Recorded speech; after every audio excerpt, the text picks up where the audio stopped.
Lord bless you. Lovely to have you with us. I want to speak this morning on the power of one small step. You know that when little children, little babies crawl, and then all of a sudden one day, that little baby stands up straight. And mommy and daddy's eyes go so big because they got the video camera out, they got the cell phone ready, and they've got it on video, and then the little child takes one step, and then another one that falls down. But that one little step is recorded on the DVD or the video or whatever. It is one small step. Okay, will you turn with me to Genesis chapter 18? I want to read the first 15 verses of Genesis chapter 18. The Lord appeared to Abraham near the great trees of Mamre, that was just outside of Hebron, while he was sitting at the entrance to his tent in the heat of the day. Abraham looked up and saw three men standing nearby. When he saw them, he hurried from the entrance of his tent to meet them, and he bowed low to the ground. He said, "If I have found favor in your eyes, my Lord, do not pass your servant by. Let a little water be brought, and then you may all wash your feet and rest under this tree.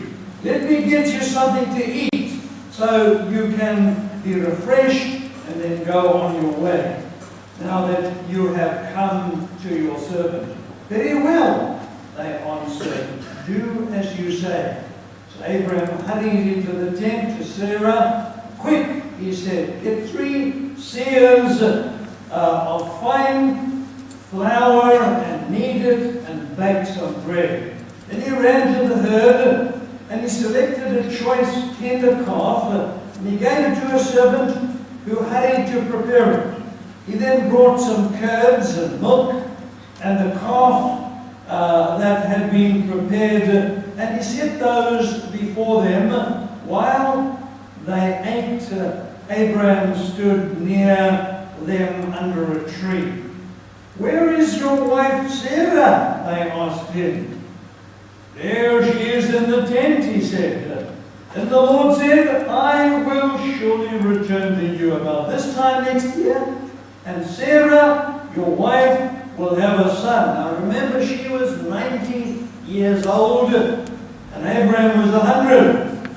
Now Sarah was listening at the entrance of the tent, like most ladies do, listening to a conversation between the men folk. Well, maybe different today. The ladies may be talking, and the men may be But okay, now Sarah was listening at the entrance of the tent, which was behind him. Abraham and Sarah were already old and well advanced in years, and Sarah was past the age of childbearing. I should imagine at 90, not very many women would fall pregnant and bring forth a child. So Sarah laughed to herself as she thought, "After I am worn out and my master is old," 100 is very old, "will I now have this pleasure?" Then the Lord said to Abraham, "Why did Sarah laugh and say, 'Will I really have a child now that I am old?' Is anything too hard for the Lord?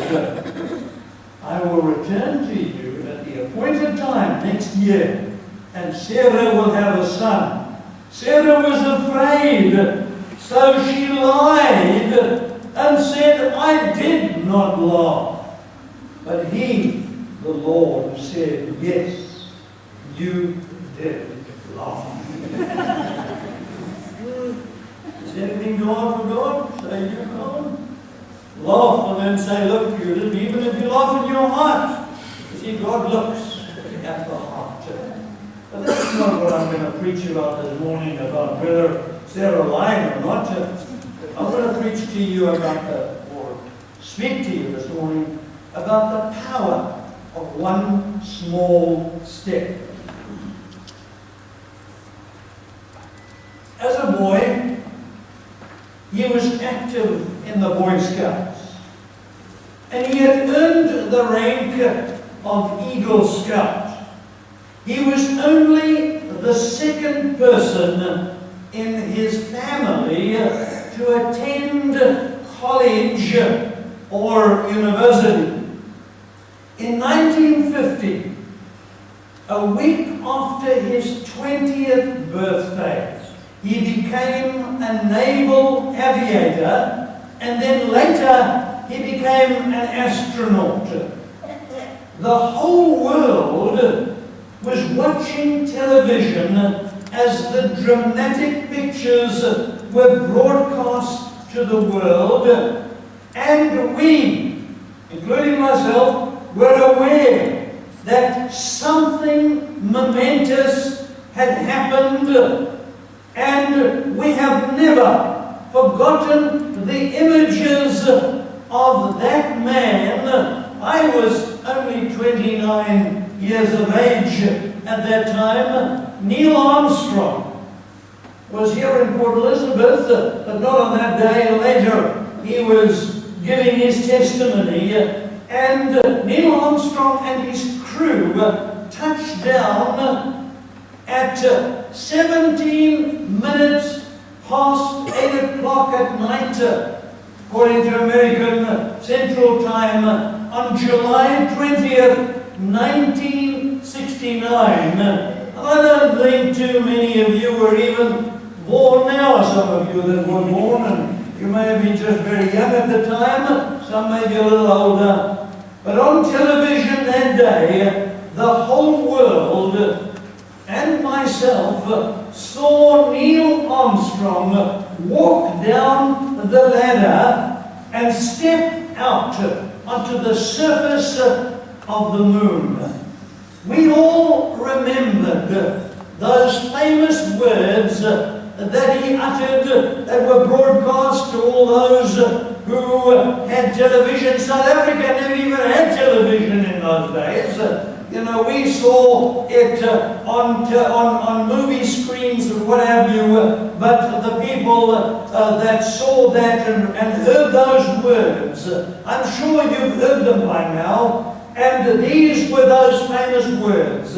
That's one small step for a man, but one giant leap for mankind.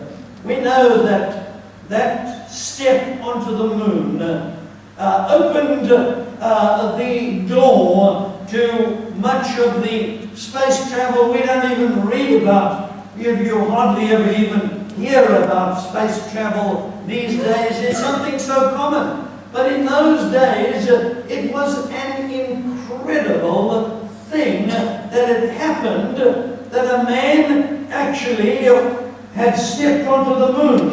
Many others have done that since that particular day. Well, 7 years before that day, I may tell you that I had taken